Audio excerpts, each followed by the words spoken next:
Welcome back. Welcome to the Civillian Outlook podcast. I'm your host, Lwazi Makaya. Guys, today we're going to be looking at two topics. Finally, the ANC grows some balls and expels Zuma. That's the first topic we're going to be looking at.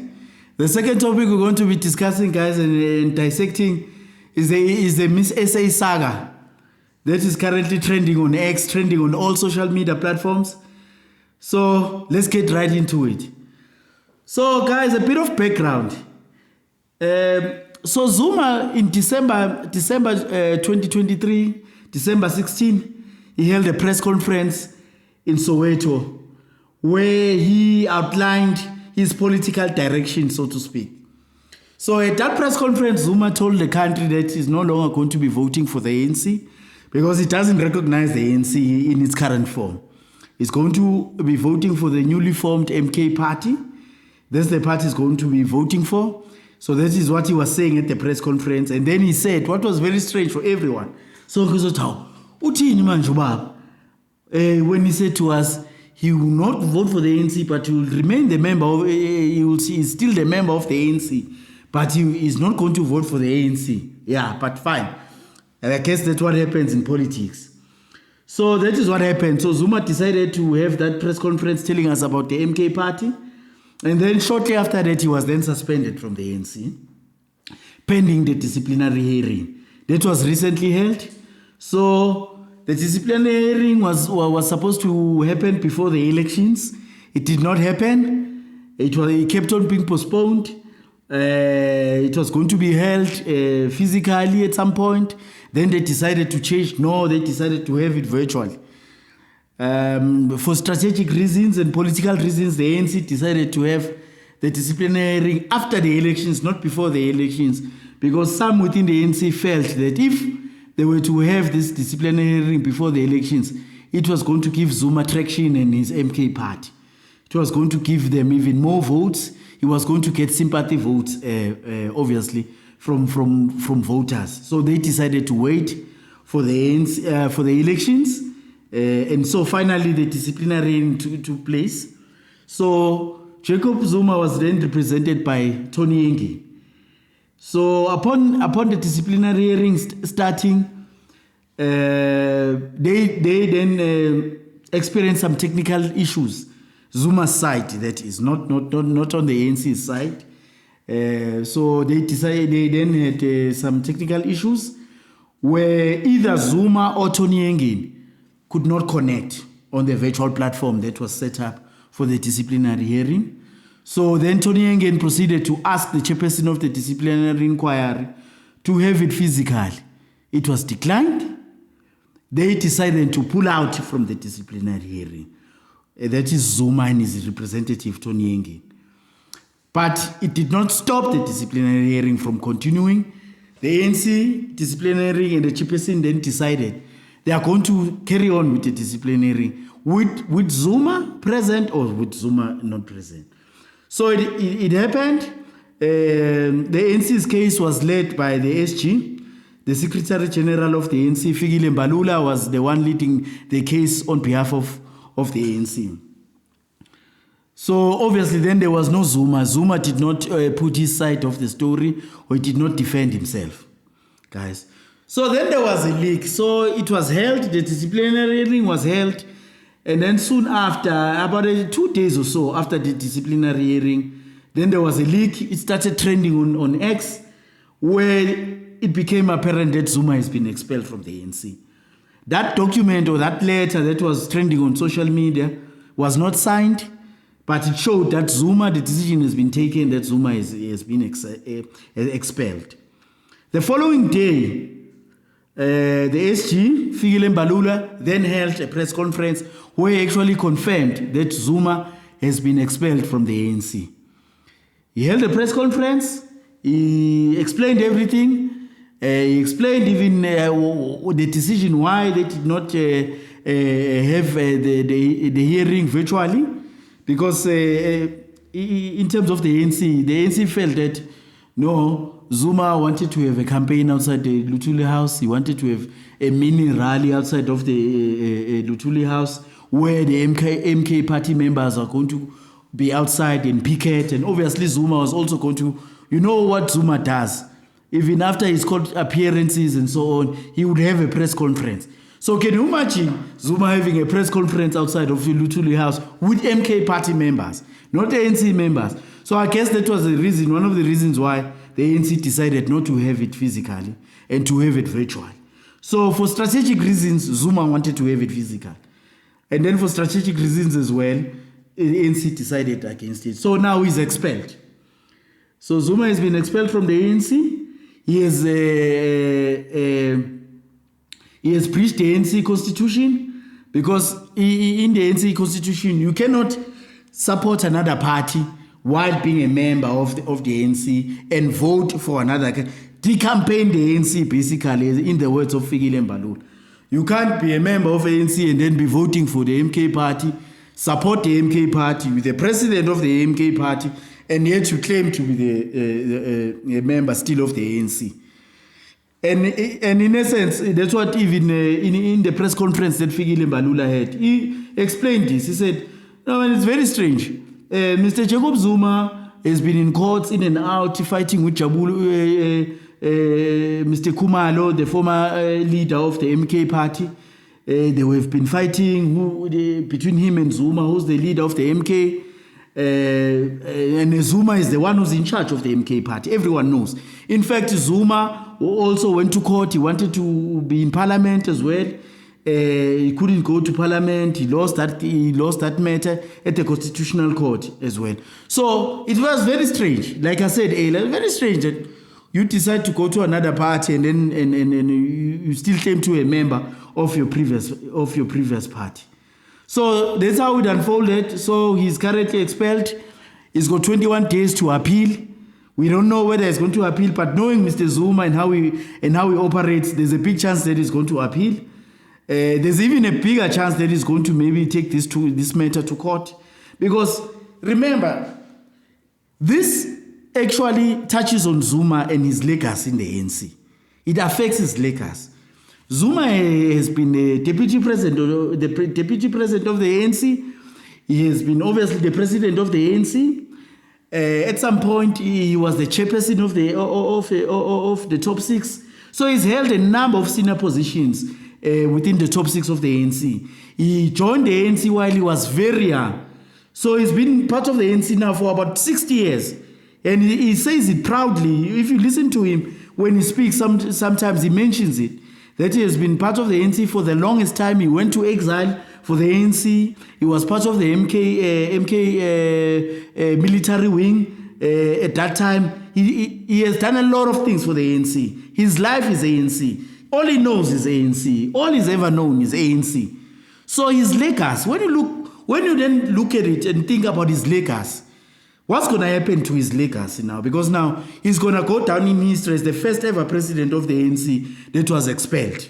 That can't be good for him, especially when it comes to his legacy. Even future generations, when they talk about the ANC, this revolutionary party that brought about change in the country, and they talk about Jacob Zuma, the only president, or now that is, we never know if it's going to happen again in future. They may not say the only ever president, guys. So civilians, so my view is that his legacy is definitely tarnished. He can't let go of this. That is why he's saying he's still the member of the ANC. Because for him, his ANC is part of him. So you can understand why he would say he's still a member of the ANC. Because there's so much that he has gone through because of the ANC. His life, everything that he has done in his life, all he ever knows. In fact, when he speaks, I remember when the newly formed MK party was newly formed, when he would speak on some of those rallies, Zuma would say, "Viva ANC," instead of saying, "Viva MK party." So that's how ANC is in his veins, in his blood. So in terms of his legacy, yeah, he has taken a bold move. He's going to tarnish it for sure. That is my view. But civilians, you can share your comments. You can give me your view on it. Tell me what you think. Is Jacob Zuma's legacy taken? Has it been tarnished because of him being expelled, and so on? So, guys, I would love to discuss it with you guys on the comments and see what the views of the civilians are.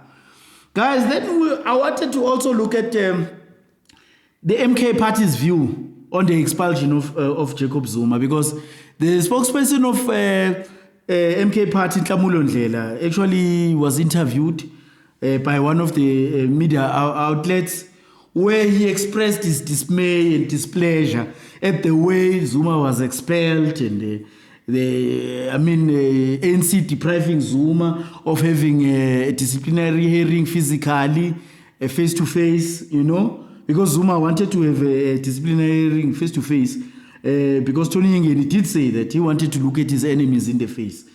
So even the spokesperson of the MK party did say no. They are not happy with how this was done. But it's interesting, guys. This issue of the MK party and Zuma and ANC is very interesting, because in my view, MK party, between this issue of Zuma and ANC disciplinary, the MK party actually has no say as far as I'm concerned. I don't know what's your view on that, guys. What's your view, civilians? So it was rather strange for me that the spokesperson of the MK party will talk about a member of the ANC that was expelled. It has nothing to do with MK, as far as I'm concerned. It has nothing to do with him. Maybe the Jacob Zuma Foundation could have commented and said, no, on behalf of Zuma. Remember, their patron is Zuma, so they are speaking on behalf of Zuma. But the MK party to then speak on the expulsion of Zuma from the ANC, it's rather strange for me. But you never know. There are very strange things that are happening in politics. Politics will change every day. So, guys, like I said earlier, we're going to be looking at two topics. So I wanted to, let's look at the second topic, guys. The Miss SA saga. It's trending. It's everywhere, Bafit. They are now even, I'm hearing now, there's even a petition going around doing the rounds. Apparently, some people are not happy that Vanessa Chidima de Chiwa is competing to be a Miss SA. So it's trending, it's on socials. Some celebrities are in support of her. I know even DJ Sbu is in support of her, competing. She's an African. She's a young lady. She was born in South Africa. There's nothing wrong she's doing. So everyone is commenting on this matter. So I wanted us as civilians to also have a look, just to also have some comments on this and see what we can discuss about the topic. So, guys, Vanessa Chidima de Chiwa. I hope I'm saying her name correctly. If I've mispronounced it, please do forgive me. So she's currently competing for Miss SA pageant. She's amongst the finalists. She was born in South Africa, but her parents are not, especially her father is not a South African, is a Nigerian, and then her mother is South African apparently. So the father is not South African, but the mother is South African. Some have saying the mother is even Mozambican. So there are a lot of stories being thrown about. I'm not sure now whether the mother is South African or the mother is Mozambican, but it's fine. She was born in South Africa, and as per the law, South African law, if you are born in this country, you are a South African citizen. In other words, she's eligible to actually stand for Miss South Africa since she was born in the country. But now, others are complaining that no, how can she stand for Miss SA? Because she's not, she was born in South Africa, but her parents are not South African. Because the interesting thing is, how do you then represent us or South Africans if the culture of that country, maybe we are not part of it, or you maybe can't speak certain languages of that country? Remember, Miss SA represents the country, you the face of the country. Remember, you go around the world, you go for Miss Universe, you go for Miss World, I don't know what they call it these days, but you basically represent the country, you're an ambassador of the country. You have to, when you represent the country, I suppose you have to represent the culture as well. You can't just represent the country without knowing the culture. Part of the languages, we've got 11 official languages in the country. You need to at least one year, just one language that you must speak. That is South African. I wonder, I'm not sure if she can speak any of the South African languages, any language. It could be any language that is South African. So that is where I think some of the people are complaining from.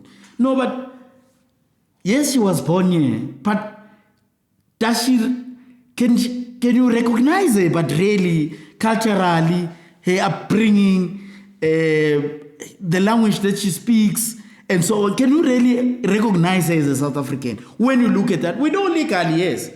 But some things are not as black and white as that, as saying, no, legally she can stand. You know? So there's a bit of a gray area. Because if you talk of culture, if, like for me, if I were to be represented as a South African somewhere, I would want someone who understands the culture, who understands how South Africans work, or how we do things, and so on, our traditions, and so on, and what we do. That person then will fully represent me. I don't know. That's my take. Tell me, civilians, what you think about it.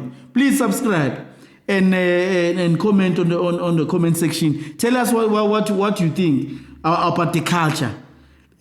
What culture is she representing? Fine, legally, yes, but the culture she represents. That's where the gray area for me is. That's where it becomes a bit dodgy now to say, hey, culture, what? Because, guys, her father was interviewed. There's an interview of her father. It's on X. Where he was interviewed, he was asked, what does he think? Is her daughter, is Vanessa a South African or a Nigerian? And her father answers, no. As far as he's concerned, his daughter is Nigerian. So it's tricky. So I don't know all those who are complaining and saying some are being xenophobic, but her own father is saying she's not South African, she's Nigerian. So then who must blame? If the parent, her own father, can say she's not South African, she's Nigerian, he recognizes her daughter as Nigerian. You understand? There's even a video on X where they were celebrating her father, and I suppose extended family, relatives, maybe uncles and so on. Yeah, guys, that video will play it. The producer will play it on that video that I'm referring to, that clip where you can see Vanessa and her family, her uncles and others that are in the video celebrating. You can see her culture is Nigerian. You can see on that video she's Nigerian. So guys, yeah, so this is a bit of a tricky topic, I understand. So in that interview, her father, as I was saying, her father is saying she's not South African, she's Nigerian. So that's very strange. Another strange thing that he says on that very same interview, he says he came to the country in 2010. Now that's her father. That's Vanessa's father. He came in the country in 2010. That's when he met her mother, and then that's when she was born in 2010. But then if you do the numbers don't add up. If the father came into South Africa in 2010, now we are in 2024, that means she should be 14 years old. And we know that Vanessa, when you look at her, we know that she can't be 14 years old. So there's a bit of something dodgy happening there as well.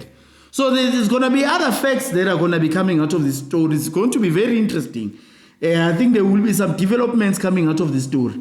Because if he says her daughter was born, his daughter, was born in 2010, she's 14, but she's not 14 years old. So it's going to be very strange. It's going to be very interesting, to realize and to know what exactly is going on with the story. Like I said, some are saying her mother is Mozambican, some are saying her mother is South African. So there's a lot of twists and turns that are still yet to come out from this story. And then, our minister, Katie McKenzie, the Minister of Sports and Culture, his views before the elections. He was campaigning about illegal foreigners in the country and so on and so on. He's saying illegals should not be allowed in the country, should go home and so on. He was obviously going to have a view in this matter. He was definitely going to have a view. Initially, he said he doesn't have facts. He will want to find out the facts. Once he knows the facts, then he will comment. He did get the facts. He mentions the interview of the father. Like I'm also asking, I listened to that interview. The father saying the daughter is Nigerian. The thing about her being born in 2010, that's what Katie is asking. What's going on there? Something is smelling fishy there. You understand? Guys, look, we're gonna drop it again. We're gonna drop the interview where Katie McKenzie is talking to Robert Marawa, where he explains what I'm trying to also say to you civilians, that the father is saying a daughter is Nigerian, is not South African. The father says the daughter was born in 2010. All I'm saying is that I've seen videos, number one, where she's celebrating, and there's nothing wrong celebrating with a lot of Nigerians.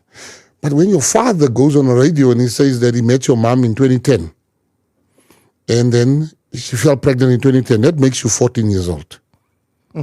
The father said, and at the end of the interview, the father was asked, do you see your daughter South African or Nigerian? The father said on the interview, I see her as Nigerian. I listened to it. Right. Here's the recording, guys. The audio recording of Vanessa Chidima's father being interviewed. Hear him for himself speaking, explaining that his daughter is not South African, is Nigerian. So please listen to the audio and decide for yourself, civilians. Let's debate it. Let's talk about it on the comments. After you've watched the video, tell me, after you've listened to the audio, tell me what you think about it.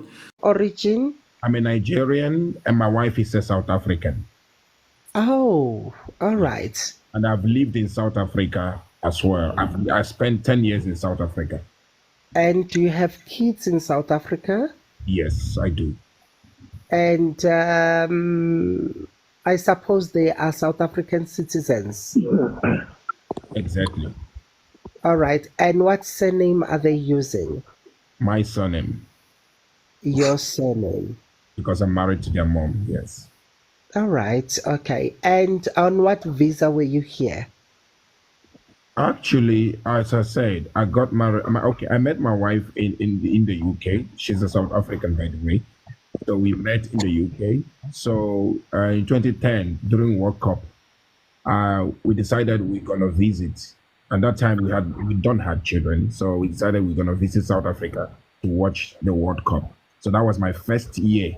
That's my first time entering South Africa. So I came with a visitor visa, because there's no other visa suitable for watching a World Cup other than visiting visa. So we came there, the World Cup ended, we returned back. I think it was a few weeks. We returned back to the UK. Then I have to return back again in 2013, and then with a visitor's visa, then got married to my wife in South Africa. So I am. Okay, wait a minute. I like it.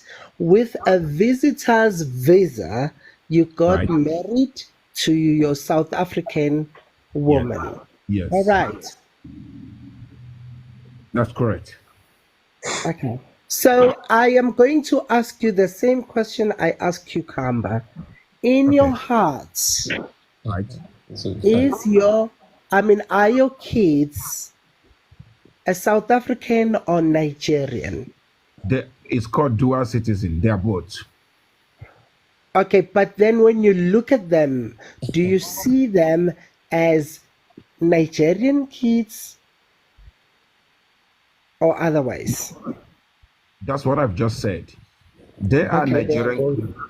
They are Nigerian kids that have every single right that you have as a South African. They also have. So as I was saying, Katie McKenzie, so he's got a view that, yes, if she's South African, if she's legal, then it's fine, she can contest. But now there's a lot of question marks now.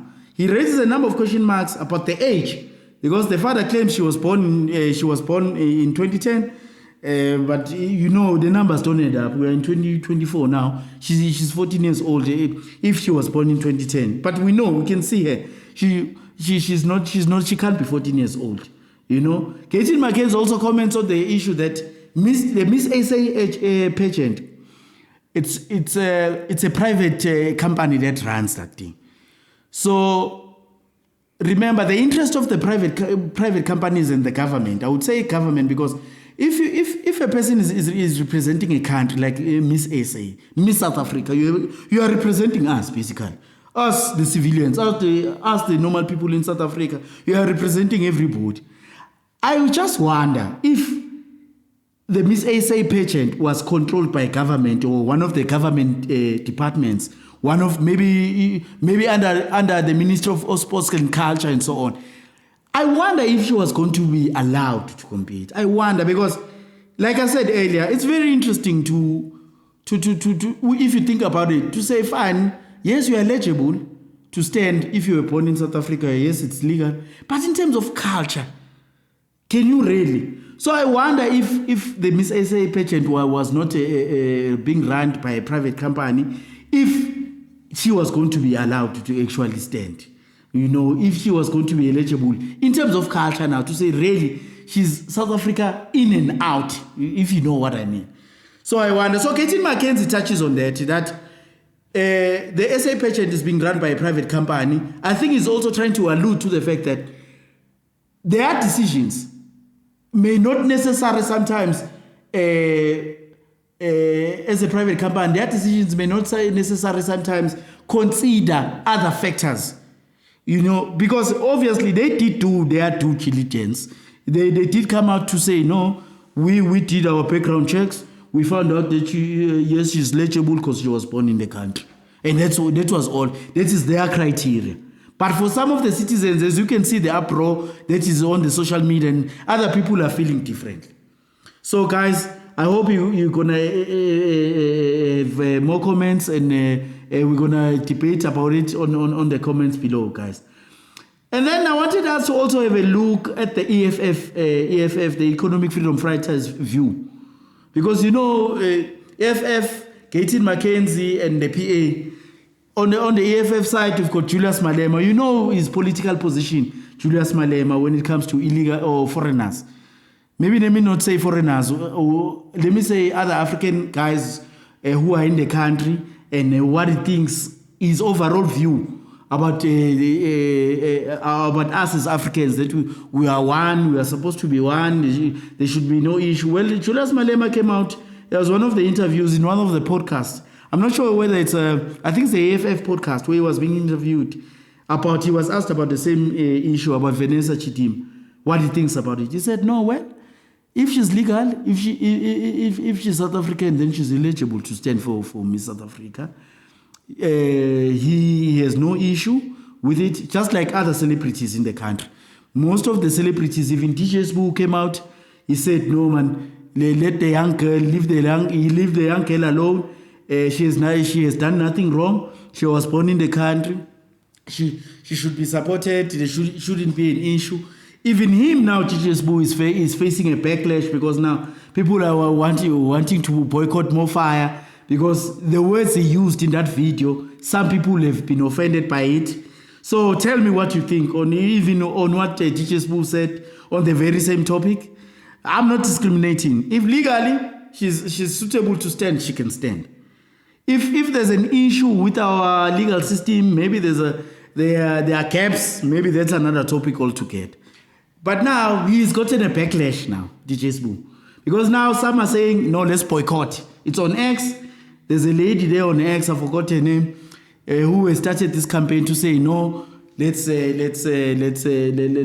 away from More Fire, where teaches Boo, why is he supporting foreigners, and so on and so on and so on. So look at it, make your own comments. So this topic is getting heated, guys.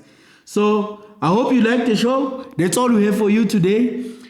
Civilians, please subscribe, press the like button. See you next time.